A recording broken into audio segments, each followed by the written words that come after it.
Hello student, आप सभी का स्वागत है हमारे YouTube channel study with Sachin sir में। दोस्तों, जैसा कि आप लोगों की डिमांड पर मैंने आपका नंबर एंड नंबर सिस्टम यानी चैप्टर 1 का नंबर एंड नंबर सिस्टम पढ़ा दिया है।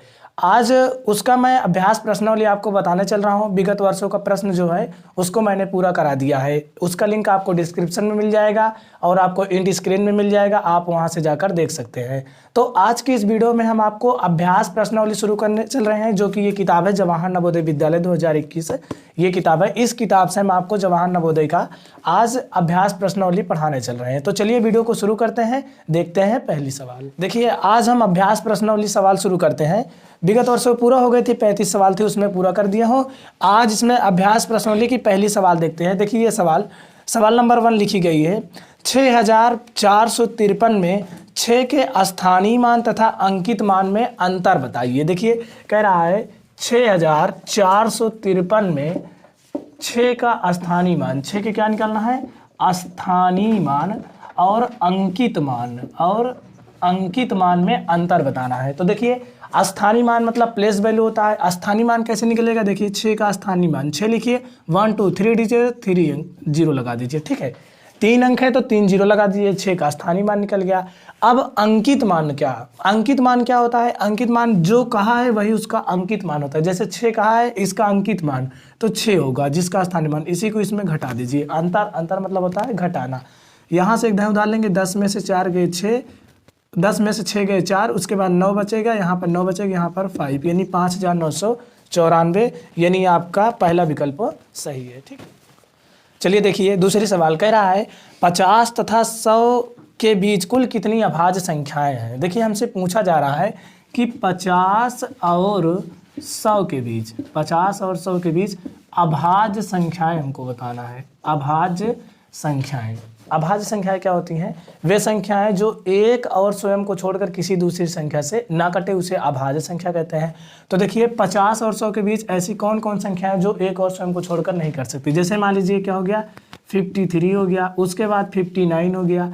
53 देखिए, आप किसी भी संख्या से काटिए नहीं कटेगा, केवल एक से कटेगा या तो फिर 53 से कटेगा, और किसी से नहीं कट सकता। इसके बाद क्या हो गया, 61 हो गया, फिर 67 हो गया, फिर 71 हो गया, फिर 73 हो गया, फिर 79 हो गया, उसके बाद क्या हो गया, 83 हो गया, फिर 89 हो गया, फिर उसके बाद 97।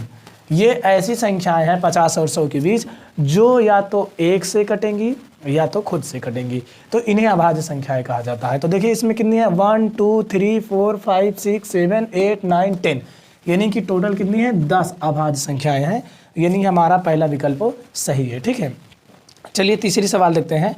कह रहा है 3 अंकों की सबसे छोटी संख्या क्या है? देखिए, आपको कल बताया था आपको कि 3 अंकों की छोटी छोटी संख्या का, या 4 अंकों की या 5 अंकों की, जितने अंकों की छोटी से छोटी कहे, एक लिखकर उससे कम जीरो कर दीजिए, 2 0 1 2 3, यानी 3 अंकों की छोटी छोटी संख्या क्या हो जाएगी?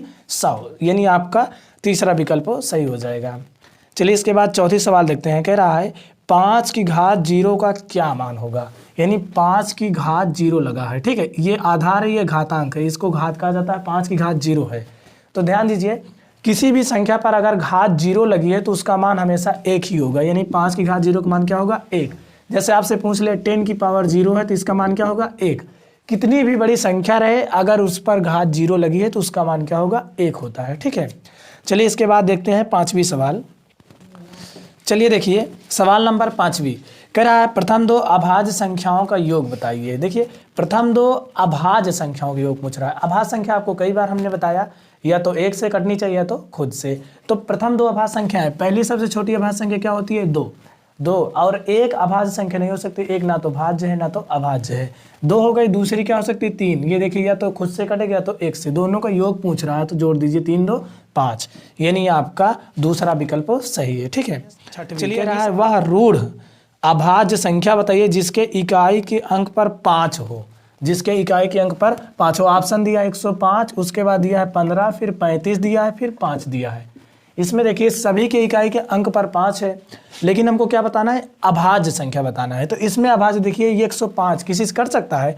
15 7 105 कट गया, 5 3 15, 5 7 35, लेकिन 5 जो है या तो 1 से कटेगा या तो 5 से कटेगा। तो इसमें सबसे हमारा मतलब अभाज्य संख्या क्या हो जाएगा 5, यानी आपका चौथा विकल्प सही है, जिसके इकाई के स्थान पर 5 है, यानी आपका चौथा विकल्प सही है। ठीक है, चलिए इसके बाद 7वीं है, कह रहा है वह अभाज्य यानी रूढ़ संख्या बताइए जो सम और अभाज्य है। देखिए क्या बताना है, वह अभाज्य संख्या बताना है जो सम भी हो और अभाज्य भी। तो देखिए यहाँ पर ऑप्शन क्या क्या दिया है, 2 दिया है, 4 दिया, 6 दिया, 8 दिया है। तो अभाज्य संख्या जानते हो 2 है और सबसे छोटी है और सम संख्या भी है, यानी आपका पहला विकल्प सही हो जाएगा। ठीक है, अब सवाल नंबर 8वीं देखते हैं। कह रहा है 3, 5, 0, 1 से बनने वाली सबसे बड़ी और सबसे छोटी संख्या का योग बताइए। अंक हमको क्या क्या दिया है, 3 दिया है, 5 दिया है, 0 दिया है, 1 दिया है, और बड़ी से बड़ी और छोटी से छोटी संख्या पूछ रहा है।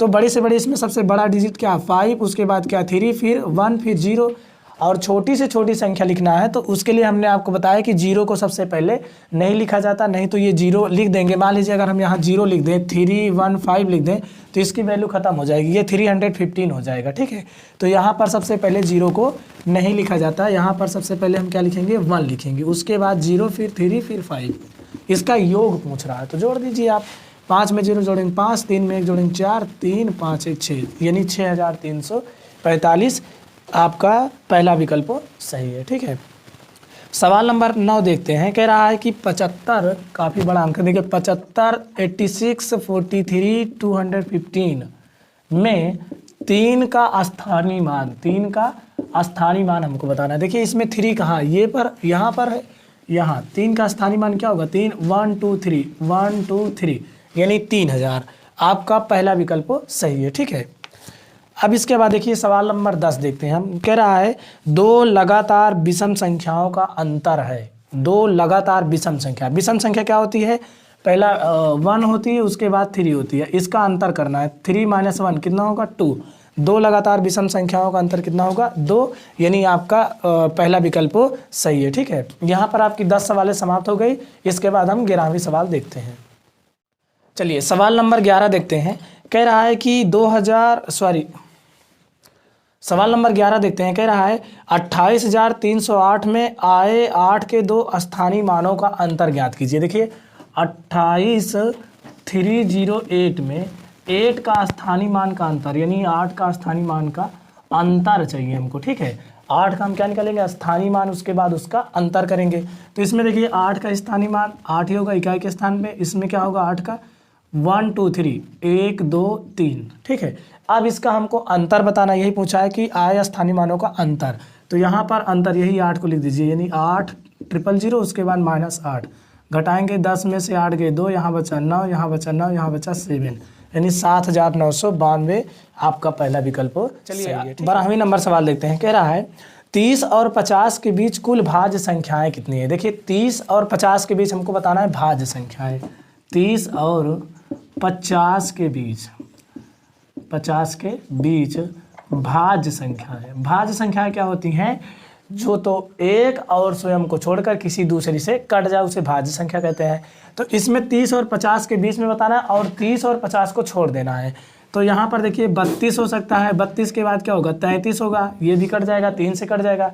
33 के बाद 34, 34 के बाद 35, फिर 36, फिर 38, फिर 39, फिर 40, फिर उसके बाद 42, फिर 44, फिर 45, 46, फिर 48, फिर 49।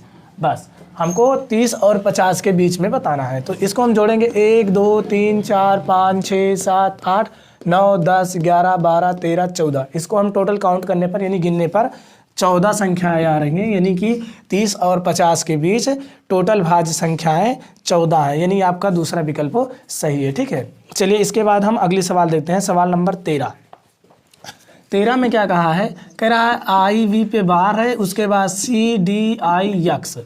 देखिए IV आप रोमन संख्याएं पढ़े हैं, कह रहा है कि ये किस संख्या का बोध कराता है। तो देखिए आप रोमन संख्या अगर जानते हो तो ठीक है, नहीं जानते हो कोई दिक्कत नहीं है। ये लेकिन IV से क्या होता है 4 होता है, अगर 4 पे बार लग गया तो ये 4000 माना जाएगा। ठीक है, जिस संख्या पर बार लग जाएगा, जैसे मान लीजिए V है, V 5 होता है, अगर इस पर बार लग गया तो 5000 हो जाएगा। ठीक है, तो ये हमारा 4000 हो गया। उसके बाद D से आप जानते हो कि 500 होता है, यानी 500 होता है D से। और सी से क्या होता है 100। तो यहाँ पर अगर सी डी लिखा है तो इसका मतलब है 400। क्या है 400, मतलब एक कम हो गया, 100 इसमें कम हो गया, तो सी डी मतलब क्या हो गया 400। तो यहाँ पर सी डी लिखा है मतलब 400 है। और आई एक्स मतलब क्या होता है 9, तो यहाँ पर आप 09 लिख देंगे, यानी 4409 आपका दूसरा विकल्प सही है। ठीक है, सॉरी तीसरा विकल्प आपका सही है। चलिए इसके बाद अगली सवाल देखते हैं। सवाल नंबर 14 कह रहा है वह छोटी से छोटी संख्या कौन सी है जिसे किसी सम संख्या में जोड़ने या घटाने पर विषम संख्या प्राप्त होगी। देखिए वह छोटी छोटी संख्या 1 होगी। मान लीजिए 1 है, अगर इसको आप किसी सम संख्या में जोड़ेंगे, 2 में जोड़ देंगे तो 2 1 कितना हो जाएगा 3, ये विषम हो जाएगी। और अगर विषम मान लीजिए 3 है, इसमें 1 जोड़ देंगे तो ये सम हो जाएगी। तो वह छोटी छोटी संख्या क्या है 1 है, जिसे किसी सम में जोड़े या विषम में जोड़े तो हमेशा सम विषम प्राप्त होगा। ठीक है, यानी आपका दूसरा विकल्प सही है। सवाल नंबर 15 देखिए कह रहा है 10 और 20 के बीच अभाज्य संख्या बताइए। इसको हमने आपको कई बार बताया है। 10 और 20 के बीच अभाज्य संख्या है। अभाज्य संख्याएं क्या होती हैं, जो तो 1 से कटे या फिर खुद से कटे। 10 और 20 के बीच में कौन कौन हो सकती है, जैसे 11 13 उसके बाद 17 फिर 19। कितनी संख्याएं हैं 4, यानी आपका कौन सा विकल्प में आ रहा है, तीसरा विकल्प आपका सही है। ठीक है, इसके बाद सवाल नंबर 16 पर पहुंच गए। देखिए कह रहा है 46,890 में 46,890 में 4 के स्थानीय मान तथा अंकित मान में अंतर बताइए। स्थानीय मान तथा अंकित मान में, इसको आपको एक बार हमने बता दिया है इसके पहले वाली सवाल में। सवाल नंबर 11 में बताया था कि 8 का स्थानीय मान और अंकित मान में अंतर, पहली सवाल ही बता दिया था आपको। चलिए एक बार फिर से देख लेते हैं। 4 का स्थानीय मान क्या होगा, यहाँ पर देखिए 4 लिख के 1 2 3 4 1 2 3 4 0। और अंकित मान क्या होता है, जो संख्या का ही वही उसका अंकित मान होता है। यही 4 इसका अंकित मान होगा, इसी में घटा दीजिए। 10 में 4 गए 6 बचेगा, यहाँ 9 9 9 और यहाँ पर क्या बचेगा 3, यानी 39,996। ये आपका कौन सा विकल्प में आ रहा है, आपका तीसरा विकल्प सही है। ठीक है, चलिए सवाल नंबर 17 देखिए। कह रहा है 2 अंकों की सबसे छोटी अभाज्य संख्या बताइए। ऑप्शन दिया है 10 11 13 19। 2 अंकों की सबसे छोटी अभाज्य संख्या। अभाज्य संख्या क्या होती है, जो एक और स्वयं को छोड़कर किसी दूसरी से न कटे। इसमें ऑप्शन दिया है 10 11 13 19। देखिए अभाज्य संख्या है तो ये तीनों है, लेकिन सबसे छोटी पूछ रहा है तो सबसे छोटी 11 है। आपका कौन सा विकल्प, दूसरा विकल्प आपका सही है। सवाल नंबर 18 देखिए कह रहा है 80,905 को संख्यात्मक रूप में कैसे लिखा जाएगा। 80,905, देखिए 80,905 ऐसे लिख दीजिए आप। ये तो आप लिख ही सकते हैं, इसको तो आप पढ़े हैं। 80,905 ये संख्यात्मक रूप में इसका मान है, यानी आपका दूसरा विकल्प 19 देखिए कह रहा है रोमन संकेत पद्धति में सी का मान बताइए। देखिए हमने आपको रोमन अंक में बता दिया है। सी से क्या होता है 100 होता है। ठीक है, और यम से क्या होता है 1000 होता है। डी से क्या होता है 500 होता है। उसके बाद अगर यहाँ पर सी से आप जान गए 100, अगर यल से क्या होता है 50 होता है। ठीक है, यक से क्या होता है 10 होता है। ये सब आप जानते रहिए। तो इसमें क्या गया कि रोमन संकेत पद्धति में सी का मान क्या है, तो सी का मान क्या होता है 100, यानी आपका दूसरा विकल्प सही है। ठीक है, सवाल नंबर 20 देखते हैं। कह रहा है 16,540 की अनुवर्ती संख्या बताइए। तो 16,540 के अनुवर्ती बताना है। अनुवर्ती मतलब उसके बाद की। 16,540 है, 16,540 में 1 जोड़ दीजिए तो अनुवर्ती निकल जाएगी 16,541। 40 में जुड़ गया 41, यानी 16,541 आपका पहला विकल्प सही है। ये आपकी अनुवर्ती संख्या होगी। देखिए यहाँ पर आपकी अभ्यास प्रश्नावली की जितनी सवालें थी मैंने एक एक सवाल आपको पूरी बता दिया है। ठीक है, इसके आगे आपको अगला पार्ट आएगा, यानी प्रयास कीजिए। ठीक है, प्रयास कीजिए। मैं जितनी सवालें हैं मैं आपको एक एक सवाल एक एक तरफ से बता दूंगा। आपको कहीं भी जाने की ज़रूरत नहीं है किसी भी चैनल पर, और कहीं आपको ढूंढने की भटकने की ज़रूरत नहीं पड़ेगी। आप अगर हमारे चैनल पर आए हैं तो आपको इस चैनल पर पूरा चैप्टर वाइज इसका पूरा जितना है आपको पूरा मिल जाएगा। पूरा चैप्टर एक एक सवाल का आपको सोल्यूशन मिलेगा। एक बार मैंने इसका सोल्यूशन कुछ इंपॉर्टेंट सवाल का करा दिया है। अगर आप उसको देखना चाहते हैं तो उसका लिंक आपको डिस्क्रिप्शन में मिल जाएगा, आप वहां से जाकर देख सकते हैं। मैंने पूरा चैप्टर वाइज करा दिया है। ठीक है, लेकिन इस बार मैं कम्युनिटी पोस्ट डाल के पूछा था तो आप लोग कहे हमको चैप्टर वाइज रिवीजन चाहिए, इसलिए मैं आपको पूरा एक एक सवाल का रिवीजन करा रहा हूँ, जिससे आप नवोदय में अच्छी प्रकार से पास हो पाएँ और अधिक से अधिक नंबर लाएँ।